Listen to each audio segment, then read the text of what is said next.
네, 축구팬 여러분 안녕하십니까? 이적시장 점검 컨텐츠 지속적으로 계속하고 있는데요.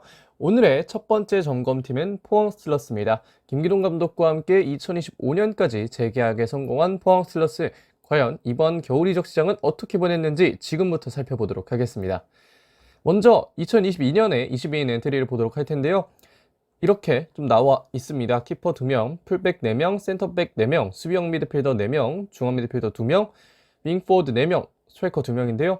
22인의 전체 가치를 합하면 1007.5만 유로, 136.1억에 달하는 가치입니다. 뭐 사실 이 가치가 2022년 초반과는 약간의 차이가 있습니다. 왜냐하면 김기동 감독이 한 해를 보내면서 이 선수들의 가치를 올렸기 때문이기도 한데요. 지난해 연봉 이제 총 보수 총액을 보면 포항 슬러스는 뒤에서 2등, 김천 상무를 제외하고 뒤에서 2등의 그런 연봉 수치를 가지고 있었습니다. 그렇기 때문에 이 트랜스포마크트가 선정하는 가치들이 무조건 그 선수의 연봉이다, 뭐 이적료 총액이다 이렇게 말할 수는 없지만, 그렇지만 어쨌든 이 이전에 갖고 있었던 이 선수들의 연봉이 뭐 가성비였던 것 내지는 연봉이 낮을 수밖에 없었던 것을 고려를 해보면 그런 것들을 김기동 감독이 많이 올려주었기 때문에 지금 판단되는 22인의 전체 가치는 이 정도가 나오지만 초반에는 달랐다. 결국 김기동 감독의 역할이 굉장히 컸다. 라고 좀 얘기를 할 수가 있겠는데요. 이 스쿼드에서 인앤아웃 당연히 있었습니다. 먼저 빠진 선수들을 보면 키퍼에서는 강현무 선수가 입대를 했습니다.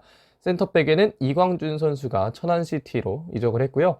미드필더에는 신진호와 이수빈 선수가 22인 엔트리 내에서는 좀 이적을 했고, 공격수 자리에는 임상협, 이광혁, 그리고 허용준 선수가 각각 이적을 했습니다. 하지만 역시 들어온 선수도 있는데요. 황인재 골키퍼가 제대를 했고요. 이규백 선수는 신인 영입으로 이제 별표를 표시해놨고, 미드필더 자리에는 오베르단과 김종우, 그리고 공격진에는 김인성, 백성동, 제카 이렇게 다양한 선수들이 영입이 됐습니다. 딱 빠진 자리만큼 영입을 했다라고 생각을 해주시면 될 것 같고요. 그렇게 돼서 2023년의 예상 22인 엔트리는 다음과 같습니다. 키퍼에는 윤평국과 황인재, 풀백에는 왼쪽에 심상민과 완델손, 오른쪽에는 박승욱과 김용환이고요. 센터백에는 그랜트, 박찬용, 하창래, 이규백. 이번엔 역삼각형 3미드를 예상해 봅니다. 오베르단, 신광훈이 수비형 미드필더 자리에 있고, 중앙 미드필더에는 고영준, 이승모, 김종우, 김준호, 굉장히 청이성 있는 자원들이 자리를 하고 있고요. 윙포워드에는 김인성, 정재희, 백성동, 김승대, 톱에는 제카와 이우재입니다. 이 선수들의 가치를 모두 합하면 905만 유로, 앞에서 보셨던 1007.5만 유로와는 거의 100만 유로 정도 차이가 나는 금액인데, 이 가치 산정 같은 경우에는 앞에서 말씀을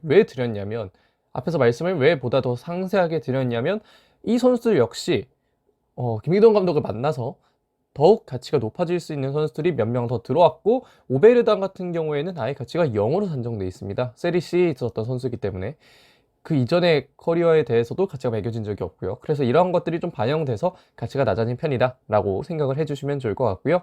지금부터는 변동이 있었던 포지션 보도록 하겠습니다. 첫 번째는 골키퍼입니다. 윤평국과 황인재인데요. 두 선수 모두 주전 경쟁을 할 것으로 보입니다. 윤평국은 지난해 20경기 동안 18번의 실점, 그리고 7개 클린시트를 기록하면서 강현무 선수가 돌아오지 못하는 동안 주전 골키퍼로서 포항에게 상당히 큰 도움을 많이 줬던 골키퍼인데요. 올해에는 더욱 확실한 주전을 차지할 수 있을지, 아니면 제대한 황인재와 함께 주전 경쟁을 계속해서 해야 되는 입장일지, 이런 점들은 좀 지켜봐야 될 것 같고, 황인재 같은 경우에는 지난해 18경기에 나서서 28실점, 3번의 클린시트를 기록했습니다. 윤평국과 비교했을 때 좀 기록이 떨어지지 않나라고 생각을 하실 수도 있겠지만, 뭐 김천의 수비진, 그리고 포항의 수비진, 그리고 뭐 여러 김천의 선수들의 폼, 그리고 포항 선수들의 폼, 이런 것들을 좀 비교해 봤을 때는 뭐 어느 정도는 감안을 하고 봐야 할 기록이다 정도로는 말씀을 드릴 수 있을 것 같고, 드디어 제대로 했기 때문에 키퍼 주전 경쟁은 어떻게 될지 이 점은 좀 지켜볼 필요가 있겠습니다. 자, 넘어가서 수비형 미드필더 자리 변화가 있었는데요. 원볼란치를 쓸 가능성이 있는 만큼 오베르단과 신광훈 선수가 주전 경쟁을 하게 될 것으로 보입니다. 오베르단은 아직은 변수입니다. PK렌시에서 굉장히 주목받는 자원이었고 주전으로 자리 잡으면서 좋은 능력을 보여주고 있었던 선수지만, 한국에서는 아직까지 경험이 없고 그런 만큼 아직은 변수라고 할 수 있겠는데, 팀이 얼마나 잘 적응하는지, 그리고 최근에 뭐 기사 이런 걸 보니까 팀에서 잘 적응하고 있다고 하더라고요. 기대를 해보셔도 좋을 것 같고, 어쨌든 뭐 그런 점들이 오베르단 선수가 얼마나 잘하는지에 대해서 좀 생각을 하게 할 만한 요소가 될 것으로 보이고요. 신광훈 선수는 여전히 존재감이 특출난 베테랑 선수입니다. 87년생의 선수이지만 지난해에도 2636분을 뛸 만큼 뭐 체력, 피지컬 여전히 밀리지 않는 선수고요. 이 본인이 가지고 있는 능력 역시 밀리지 않기 때문에 충분히 오베르단과의 주전 경쟁도 지속될 수 있을 것으로 보입니다. 넘어가서 중앙 미드필더 서브 자리에 변화가 생겼는데요. 고영준과 이승모가 주전이라고 한다면 벤치에는 김종우와 김준호가 앉을 가능성이 높습니다. 먼저 김종우는 테크니컬한 미드필더입니다. 굉장히 기술적으로 뛰어나고 여러 창의력을 보여놓을 수 있는 그런 선수인데, 과연 김기동 감독과 함께 한다면 광주에서 보여줬던 것 그 이상으로 포항에서는 훨씬 더 좋은 능력을 보여줄 수도 있을 것으로 보이는데요. 포항 스틸러스가 김종우를 영입했다는 건 그만큼 이번에는 미드필더의 기용 폭이 지난해와는 좀 다를 수 있다라는 걸 보여주는 하나의 예시가 되지 않나라고 생각합니다. 함께 뛸 김준호는 도련님이죠. 김기동 감독과 비슷하게만 축구하면 훨씬 더 좋은 선수가 될 것으로 보입니다. 자, 넘어가서 윙포워드 주전인데요. 김인성과 정재희를 예상해 봅니다.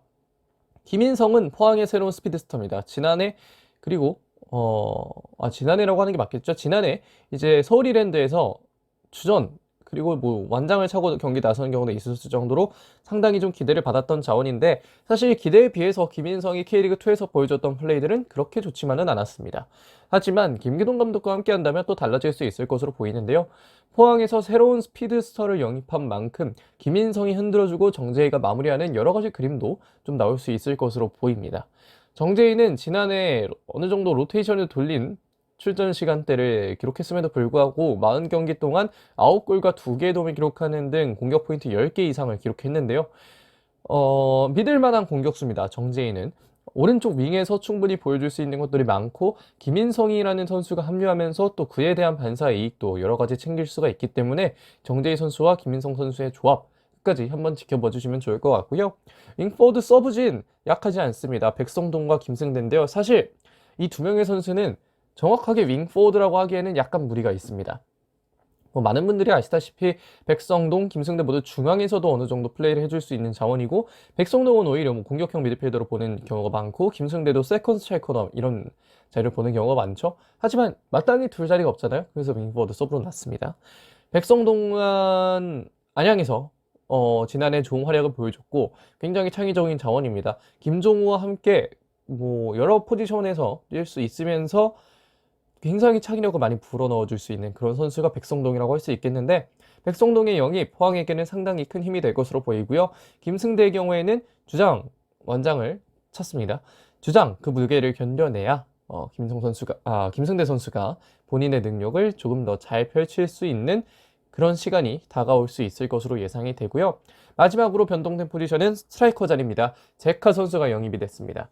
허용준이 베갈타 센다이로 임대 이적한 상황에서 제카는 포항 스틸러스가 굉장히 신뢰를 할 수밖에 없는 그런 톱자원이라고 얘기를 드릴 수가 있겠는데, 제카의 서브가 2호제인 만큼 제카가 아직은 조금 더 많이 해줘야 될 게 많을 것으로 보이고, 지난해 대구에서 굉장히 좋은 활약을 펼쳤습니다. 공격 포인트가 20개가 넘어가는 굉장히 좋은 활약 보여줬고, 이 선수 개축에서도 통하는구나 라는 걸 충분히 확인했기 때문에 올해에도 좋은 활약 기대할 수 있을 것으로 예상이 되고요.